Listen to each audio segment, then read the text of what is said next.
কোরবানি সুন্নাত না ওয়াজিব, এটা একটু আগে আলোচনা হয়ে গেছে, তারপর আবার বিস্তারিত বলছি যে এটা হানাফিয়াদের কাছে ওয়াজিব, হানাবেলাদের কাছে সুন্নাতে মুআক্কাদা, এবং মালিকি শাফি মাযহাবেরও মত এরকমই। ইমাম আহমদ ইবনে হাম্বল রাহমাতুল্লাহ আলাইহি বলেন, আল উদহিয়াতু ওয়াজিবাতুন লিমান আলা মান কাদার আলাইহা ওয়ালা আরা লিল মুসির তারকুহা। ইমাম আহমদ হাম্বলের একটা মত এটা, যে কোরবানি ওয়াজিব আলা মান কাদার আলাইহা, যে সক্ষমতা রাখে। আমি মনে করি যে ব্যক্তি কোরবানি করতে সক্ষম, ধনী, সেজন্য এটা বর্জন না করে। এটা আল মুগনিল ইবনে কুদামা 13 নম্বর খণ্ডের 360 নম্বর পৃষ্ঠা আছে। এই মত অনুযায়ী বোঝা যায় যে ইমাম আহমদ হাম্বলের কাছেও কোরবানি ওয়াজিব। এরকম আরেকটা কথা আছে, ইন্নাল উদহিয়াতা ওয়াজিবুন আলাল কাদের আহুয়াল মাযহাবুল হানাফি হাম্বলি, যে এখানে হাম্বলি মাযহাবের ফতোয়াই বলা হয়েছে এটা, যে যে ব্যক্তি সক্ষম সেজন্য কোরবানি করে, এটাই হচ্ছে হাম্বলি মাযহাবের মত।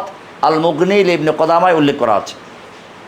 তাহলে ইমাম আহমদ হাম্বল রাহমাতুল্লাহ আলাইহির দুইটা মত আছে। বিশুদ্ধ মতটা হচ্ছে হানাফিদের মতোই কোরবানি করা ওয়াজিব। ইমাম আবু হানিফা রাহমাতুল্লাহ আলাইহিরও মত হচ্ছে কোরবানি করা ওয়াজিব। দলিল দিচ্ছেন এই হাদিস দিয়ে, যেটা একটু আগে উল্লেখ করা হলো, যে যে ব্যক্তি কোরবানি করার সামর্থ্য থাকা সত্ত্বেও কোরবানি করলো না, সেই জন্য আমাদের মুসাল্লা ঈদগাহের ধারে কাছেও না আসে। এই ফতোয়াটা আছে, ফতোয়া দেওয়া আছে আল ফাতাওয়া আল হিন্দিয়া 5ম খণ্ডের 295 নম্বর পৃষ্ঠায়।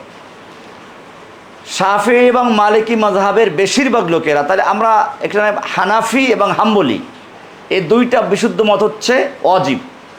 আর অপরদিকে শাফি এবং মালিকি, ইমাম শাফি, ইমাম মালিক রহমতুল্লাহ, এদের মত হচ্ছে সুন্নাতে মুআক্কাদা।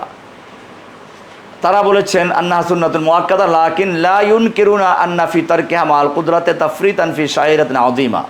কিন্তু তারা এটা বলেন, যাদের সক্ষমতা আছে, সামর্থ্য আছে, তারা যদি না করে তাহলে তারা একটা বড় অন্যায় করলো, এই কথা তারাও বলে।